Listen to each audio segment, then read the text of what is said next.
The bus rumbled along the narrow, dusty road that led into Odi, a remote village tucked deep in the belly of Nigeria's lush greenery. For most of the core members inside, the journey had already been long and exhausting. Yet the sight of rolling hills and wide, untamed forests stirred something in them. Odi was unlike any place they had seen. The village sat in a valley, with mud-walled houses scattered across the land like patches of brown earth. The roofs, mostly made of rusted zinc or dried palm fronds, shimmered faintly under the sun. Children ran barefoot along the road, chasing the bus as it approached the village square, laughing and calling out in excitement at the sight of strangers. Ada pressed her face to the window, her wide eyes drinking in everything. She was slim, reserved, and thoughtful, the kind who often carried more questions in her mind than she ever asked aloud. As the bus came to a halt near the square, she whispered almost to herself, "So this is Odi." Beside her sat Chike, a tall young man with a cheerful spirit and an adventurous gleam in his eyes. He stretched his arms with relief and grinned. "This place doesn't look so bad. Fresh air, no traffic, no noise. I think I'll like it here." Emeka, seated behind them, scoffed. "You'll like it until you realize there's no electricity half the time and nowhere decent to buy food." Blessing, another core member with a lively personality, leaned forward. "Don't complain yet, Emeka. At least the people look friendly. Look at how they're waving." Indeed, the villagers had gathered curiously, studying the newcomers. The local chief, a man dressed in a flowing white robe, came forward with a welcoming smile. His voice was deep and measured as he said, "You are welcome to Odi. May your service here be fruitful." The core members bowed slightly in respect, their hearts a mixture of relief and nervous anticipation. Soon they were shown to an old lodge at the edge of the village. Simple mud walls, wooden doors, and foam spread out on the floor in place of beds. It was far from the comfort of the cities they had left behind, but it would become their home for the next year. That evening, as the sun dipped behind the hills and the air cooled, the core members gathered outside their lodge. They watched smoke rise from cooking fires and listened to the distant rhythm of drums from the village square. There was a strange beauty to Odi, quiet and untouched by modern life. But Ada, sitting apart from the rest, felt an unease she could not explain. The forest that surrounded the village loomed large and dark, as though hiding secrets behind its thick walls of trees. Something about the way the villagers glanced toward it made her shiver. She turned her gaze away and told herself it was only her imagination. Yet deep inside she felt the forest was watching them. The days in Odi slipped by with the slow rhythm of village life. The core members quickly settled into their routines, teaching at the primary school, assisting with local health campaigns, and mingling with the villagers, who were both warm and curious about these educated strangers from the city. Yet in the evenings, after the day's work was done, the core members would gather outside their lodge under the wide African sky. They would sit in circles, sharing laughter, stories, and their small fears about adjusting to this new environment. It was on one of such evenings, when the air was cool and the moon rose pale above the forest, that the topic first surfaced. "I heard there's a waterfall not far from here," said Chike as he leaned back against the wooden bench. His voice carried a mixture of wonder and excitement. "One of the teachers mentioned it today. He said it's inside the forest, about 2 hours' walk from the village." Blessing's eyes lit up immediately. "A waterfall? That sounds beautiful. We should go see it one weekend. Imagine the pictures we could take there." Emeka frowned, shaking his head. "You people in adventure, don't you realize this forest is not like the ones in the city? You don't just stroll inside. There are wild animals and worse things we don't understand." Ada, who had been quiet, glanced toward the direction of the forest. Its dark silhouette pressed heavily against the horizon. She lowered her voice as she spoke. "The villagers don't seem to like talking about it. I asked one woman today and she avoided my question completely. She just said, 'That forest swallows people.'" Her words hung in the air like a cloud, silencing the group for a moment. But Chiki chuckled lightly, trying to shake off the tension. "That's just superstition. Villagers always say things like that to make places sound mysterious. Come on, are we going to be scared by fairy tales? We came here to experience life, not hide in this lodge." Blessing nodded eagerly. "Exactly. It's just a waterfall. We can go in the daytime, take food and water, and come back before nightfall." Still, Ada's unease deepened. She had seen the way the villagers glanced at the forest. Quickly, Nervously, as if afraid the trees themselves might be listening. She had noticed that children never played near its edges, and even the hunters spoke of it only in hushed tones. Later that night, as the others laughed and planned possible dates for their little adventure, Ada lay on her foam staring at the ceiling. The sounds of crickets filled the air, blending with distant drums. She turned on her side, but sleep refused to come. Her thoughts circled back to the woman's warning, that forest swallows people. What did she mean? Was it a story told to keep children away? Or was there a truth hidden behind those words? Ada could not tell, but deep inside, she felt the waterfall was not a place meant for them. The Corps member stopped briefly, uncertain whether he was speaking to them or merely to himself. Cheeky laughed it off and urged them forward, but Ada could not shake the old man's words. Still, the decision had been made. Together, they set out toward the shadowed forest that held the promise of beauty, and dangers none of them could yet imagine. The path leading out of Odie village was narrow and winding, cutting between cassava fields and stretches of bush. The Corps members walked in single file, their voices carrying lightly on the morning air. At first, the journey felt like an adventure, with laughter and chatter filling the spaces between them. Cheek walked ahead, tall and confident, holding his stick as though he were the group's leader. Blessing trailed close behind, occasionally snapping twigs off branches and humming under her breath. Ada and Emeka kept to the middle, quieter, their eyes scanning the horizon as if expecting something to appear. Two other Corps members, Conley and Ifeoma, brought up the rear, sharing jokes to ease the weight of the distance. The forest loomed larger the farther they went. Its trees rose like pillars, their branches stretching across the sky and blotting out the sun. The laughter that had once flowed easily began to falter as the air grew cooler and shadows thickened around them. "This place is beautiful," said Blessing after a while, her voice hushed. "The trees, the smell of the earth, it's like another world." Ada glanced at her and then at the path ahead. "Another world, yes, but one we don't know. Forests keep secrets. We mustn't forget that." Cheeky tapped his stick on the ground as he moved forward. "Ada, must you always think of danger? Look around, birds singing, leaves whispering. Nature is our friend, not our enemy." "Until it isn't," Ada murmured, but only Emeka heard. He looked at her and gave a small nod as though silently agreeing. By noon, the sun's warmth was swallowed completely by the dense canopy.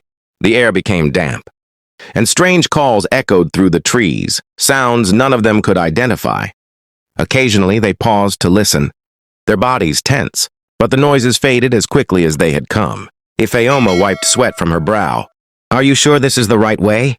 she asked, her tone carrying a flicker of unease. Cheeky stopped and glanced around, trying to steady his expression. "Yes, it should be." The villagers said it was a straight path. "But the path split some time ago," Emeka reminded him. "We chose the left turn. What if it was the right one?" No one answered immediately. The silence stretched, heavy, until Blessing forced a laugh. "Then we will find our way back. It's not that hard." But it was that hard. As they pressed on, the forest seemed to twist around them. Paths doubled back on themselves, landmarks disappeared, and every tree looked the same as the last. What had begun as an eager adventure slowly turned into an uneasy wandering. When evening neared, Ada called for them to stop. Her voice trembled, though she tried to hide it. "We've been walking for hours. Where is this waterfall?" No one could answer her. Cheeky pressed his lips together tightly, unwilling to admit his growing doubt. As night fell, the forest changed. The cheerful chirps of birds gave way to shrill insect calls and distant growls. Darkness pooled beneath the trees, broken only by the weak beams of their torches. Each flicker of light revealed more shadows, more shapes that seemed to shift and watch. For the first time, the group grew truly quiet. Every step was careful, every glance wary. When a sudden splash sounded from somewhere deep within, they froze in their tracks. Ada clutched her stick. Her voice was barely above a whisper. "What was that?" Nobody answered. The sound of rushing water followed faintly, far off and uncertain like a promise or a trick. "The waterfall," said Chike finally, though doubt threaded his tone. "It must be near." But as they moved again, Ada's heart sank. She could feel it, something unseen, something watching, something the villagers had chosen not to speak of. The forest had closed its arms around them, and there would be no easy way out. The night pressed in heavier than the Corps members expected. They had spread out a mat they carried for sitting, trying to rest their tired legs, but none of them could truly relax. The torchlight beams cut small circles into the darkness. But beyond those weak glows, the forest remained a black wall, alive with whispers and strange movements. Emeka sat quietly, sharpening the end of his walking stick with a small knife. Ada noticed him and asked softly, "Do you think we'll find the waterfall by morning?" He didn't look up. "I don't know," said Emeka, "but something feels wrong. The forest. It isn't just trees and animals. It feels like it's watching us." Ada shivered at his words, hugging herself tightly. A sudden rustling to their left made everyone jump. Blessing let out a small scream before Kunle quickly covered her mouth with his hand. "Quiet," Kunle whispered. His eyes darted to the spot where the sound came from. The group waited in tense silence, hearts thudding. The rustle grew louder, then faded as though whatever had made it had slipped away deeper into the trees. Cheeky exhaled heavily. "It's just animals. Maybe monkeys or wild pigs. Nothing more." "Nothing more?" Ifeoma's voice trembled. "We don't even know where we are and you say nothing more?" Cheeky stood, his jaw tight. "Listen, panicking won't help us. We'll rest here tonight. At first light, we move again. The villagers said the waterfall was not far." Ada looked at him sharply. "The villagers also said some things should not be disturbed. Did you not hear the warning in their voices?" Cheeky waved a hand dismissively and sat back down, pretending confidence he no longer truly felt. The night dragged on slowly. Sleep came in fragments, broken by the crack of twigs and distant howls. At one point, Emeka thought he saw a pair of glowing eyes in the darkness, low to the ground near the edge of the torchlight. He blinked and they were gone. He said nothing, afraid of causing more fear. By dawn, their faces were drawn, their energy drained by unease. They gathered their few belongings and moved again. The forest seemed even thicker now, as though new trees had sprouted overnight. Paths appeared where none had been before, while old trails vanished behind them. Hours passed with no sign of water. Instead, the forest grew stranger. A tree with twisted roots appeared to have markings, carved into its bark, symbols none of them understood. Kunle paused to stare. Who would carve something like this all the way out here? "Not people like us," Ada said softly. She reached out to touch one of the symbols, but quickly pulled her hand back, a wave of dread washing through her. Later, they came across bones scattered near a stream, animal bones, large and broken. The air around the stream was cold, unnaturally so, and none of them dared drink from it. By evening, tension was running high. They hadn't found the waterfall, nor could they find their way back.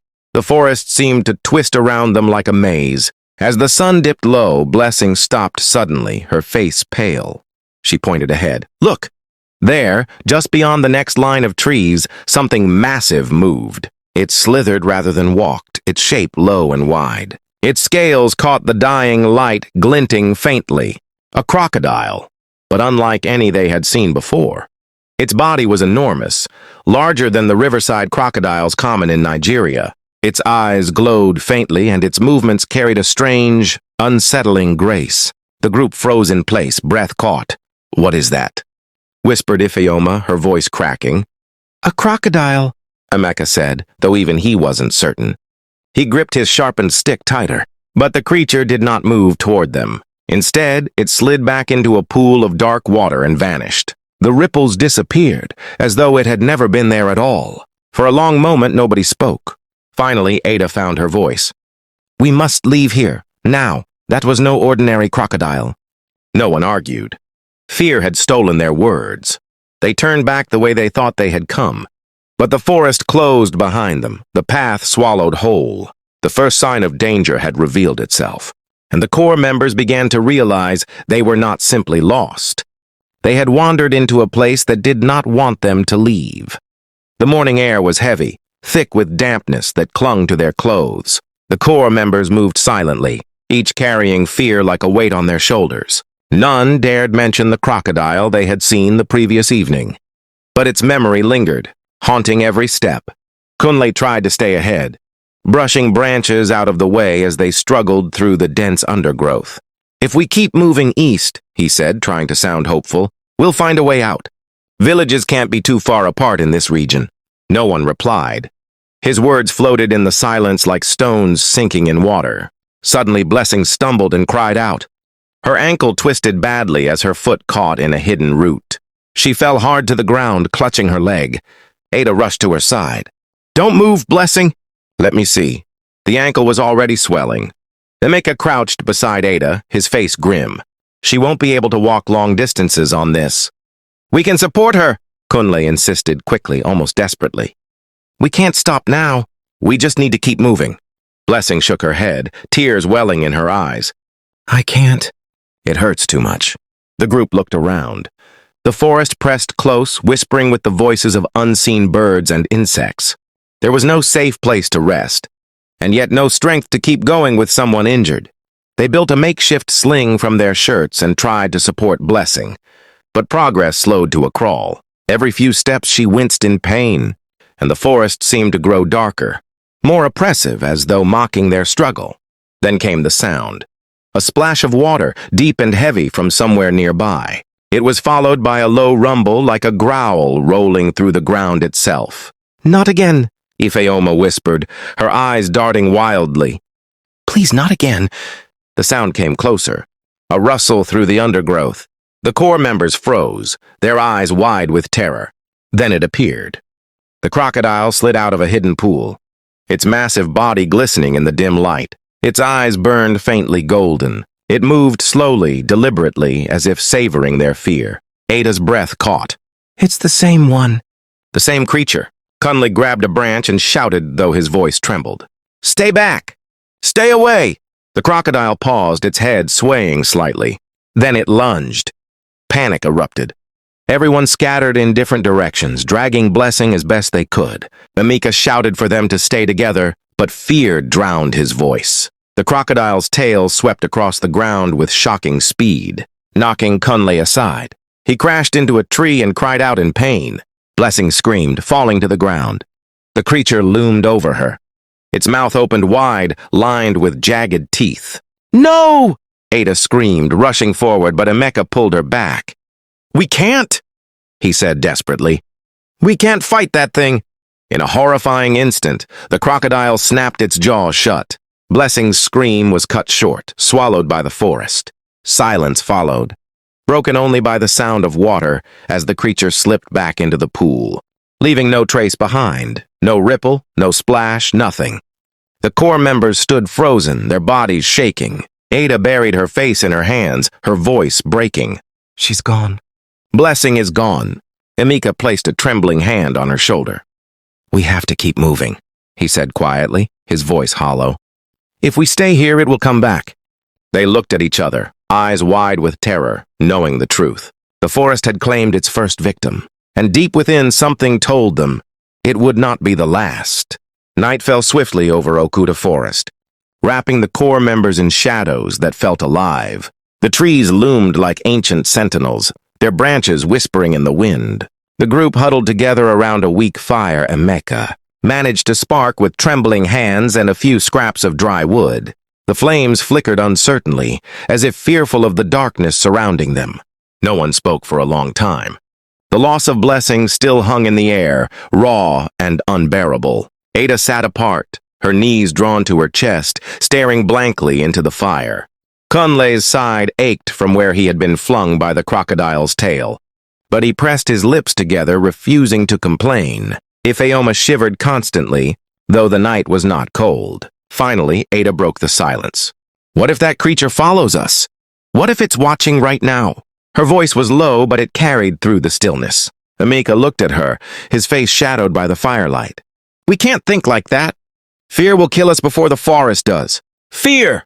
Ada's voice cracked. "Blessing was eaten alive, Emeka, and you call it fear?" There was no reply. The fire popped, sending a small spark into the darkness. Then, faintly, a sound drifted through the trees. A whisper. At first it seemed like the rustle of leaves, but as it grew clearer it carried words. "Blessing." Ada's head jerked up. "Did you hear that?" Ifeoma's face went pale. It sounded like her. Like her voice. Again it came. A soft, sorrowful call, weaving through the trees. "Help me! Help me!" Kunle clutched his head. No, this isn't real. It can't be real. Ada rose unsteadily to her feet, her eyes wide. She's alive. We left her behind. She's calling us. Emeka grabbed her arm firmly. No, Ada, listen to me. That's not blessing. Whatever this forest is, it's playing tricks. Ada struggled against him, desperation in her voice. I know her voice, Emeka. I know it. But even as she spoke, the whisper changed. The sorrowful cry twisted into something else, something cruel. The voice became deeper, mocking. Come closer, closer. The sound slithered through the darkness like a snake, circling them, echoing from all directions. Ifeoma covered her ears and sobbed. Make it stop. Please make it stop. The fire sputtered as though choked by unseen hands. The Corps members pressed closer to one another, the forest closing in around them. Emeka forced his voice to remain steady. Everyone stay near the fire. Don't move no matter what you hear. But Ada's heart pounded. She could still hear Blessing's voice beneath the mockery, calling her name. Her legs trembled with the urge to run into the trees, to find her friend, to believe she was still alive. The whispers grew louder, overlapping voices now, men. Women, children, all crying, laughing, taunting. The sound rose like a storm, pressing against their skulls until they felt they would go mad. Kunle shouted into the darkness, his voice breaking. Leave us alone! And then silence. The voices vanished. The fire steadied. The forest became still once more. The Corps members sat in stunned quiet, their breaths ragged. Ada whispered, her voice trembling. This place, it wants us. It won't let us go. No one argued. Deep inside, each of them knew the truth. The forest was alive, and it was hungry. The morning brought no comfort. Instead, the forest seemed thicker, darker, as though it resented the small victory of the Corps members surviving the night. The air hung heavy with moisture, and the smell of decay clung to everything. Kunle limped as they pressed forward, determined to find the sound of rushing water that might lead them, to the waterfall or perhaps to freedom. Ada walked in silence, her eyes hollow from the night's whispers. Hours passed with no sign of a path. The sun, barely visible through the canopy, offered no guidance. Then, suddenly, Ifeoma stopped, her hand pointing ahead. Look, she said weakly. Through the trees, a shimmer of water glowed like a promise. The Corps members hurried, hope springing in their chests. But as they pushed through the undergrowth, their joy turned to dread. It was not a waterfall. It was a stagnant pool, its surface covered in green slime. Dead birds floated on it, their eyes white and empty. Emeka cursed under his breath. We can't drink this. We can't even touch it. But Ifeoma's thirst was unbearable. Ignoring his warning, she bent down, cupped her hands, and drank. Ada gasped. No! Ifeoma, stop! But it was too late. Ifeoma's body convulsed. She fell to the ground, her mouth foaming, her eyes rolling back. Within moments, her screams pierced the air, a sound so raw it tore at the others' hearts.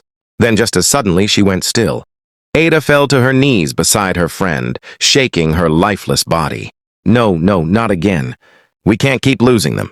Emeka pulled her back, his jaw tight. We must keep moving. If we stay, we'll all die here. Kunle closed his eyes and muttered a prayer, but his voice broke halfway through. The group was now down to 3. They buried Ifeoma shallowly beneath leaves and branches, though deep down they knew the forest would not respect graves. As they moved on, the sound of rushing water returned, this time louder. Relief surged. Perhaps this was finally the waterfall. But the sound carried something else with it. A hiss, low and guttural. The Deity Crocodile emerged from the riverbank, its eyes glowing like embers. Its scales shimmered with an unnatural sheen, as if carved from obsidian. Ada froze in terror. It's him again? The creature did not attack immediately. It circled slowly, its massive body half submerged in water, watching them. The silence stretched until Kunle, trembling, picked up a stone and hurled it. Stay away from us, he shouted. The stone struck the beast's head. The crocodile let out a sound that was not an animal's roar, but a chilling, human-like scream. Then it lunged. Chaos erupted. The Corps members scattered. The monster went for Kunle first, its jaws snapping shut on his leg. Kunle screamed, striking its head with frantic fists.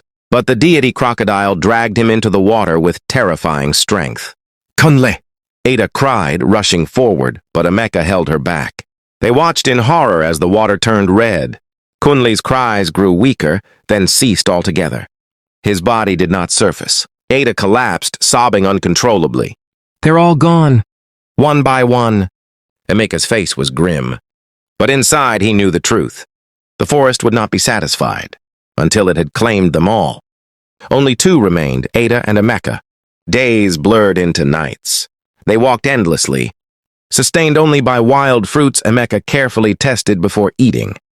Hunger gnawed at them, but fear gnawed harder. Despite the horror, something strange grew between them. At night, when Ada trembled from the cold and the whispers returned, Emeka would wrap his arms around her, steadying her. "One night," Ada whispered. "If we don't make it out, at least I wasn't alone." Emeka looked at her, the firelight catching the tired lines on his face. "You will make it out, Ada. I'll make sure of that." The bond forged in the forest deepened. What began as comfort grew into love. The bond formed not from choice, but from necessity, and yet it felt stronger than anything either had known before. That night, Ada clung to him more tightly than ever. It happened at dawn. Ada and Emeka had fallen asleep against a tree when the snap of a branch woke them. Emeka rose instantly, heart pounding, expecting the crocodile. Instead, a tall man emerged from the mist. He wore animal skins, his face marked with tribal patterns. A bow hung across his back, and his eyes, sharp and calculating, studied them. "You should not be here," the man said slowly. His voice was deep, commanding. Ada burst into tears. "Please, help us. We're lost. Everyone else is dead." The hunter frowned. "You saw the beast?" Emeka nodded grimly. "It killed them. All of them." The hunter's eyes darkened. "That is no beast. It is the guardian of this forest. Outsiders who see it are never meant to leave alive." Fear gripped Ada's chest. "Then we are doomed." The hunter looked at them for a long moment, then sighed. "Perhaps not. I will take you out, but you must never speak of this place again." The journey with the hunter was brutal, but guided. He moved with uncanny precision, avoiding paths that seemed harmless but hid traps of nature or worse, spirits. At one point they passed the pool where Ifeoma had died. Ada glanced at it and swore she saw her friend's face staring back at her from the water. She quickly looked away. The whispers returned, trying to sway them, but the hunter muttered incantations under his breath, and the forest seemed to recoil. Finally, after what felt like weeks, the trees parted. Sunlight flooded in. The air smelled fresh, free of decay. They were standing at the edge of the forest. Villagers were already gathering, staring in shock at the survivors, who stumbled out like shadows of their former selves. Ada clutched Emeka's hand tightly. She could hardly believe it. They had survived. Back in the village of Odi, they were treated like walking miracles. But Ada and Emeka knew the truth. They had escaped death by the slimmest thread. The bond forged in the forest deepened. What began as comfort grew into love. They could not speak of the horrors. They had promised the hunter, but they did not need to. The silence between them was filled with understanding. One evening, as the sun dipped low, Emeka looked at Ada and said, "We survived because of each other. Without you, I would have given up." Tears welled in Ada's eyes. "And without you, I would have followed the voices. You saved me." They embraced, the memory of the forest lingering but no longer haunting. It was now only a shadow against the brightness of their newfound love. Subscribe for more story. Turn on the notification bell icon so that you can be notified whenever we drop a video.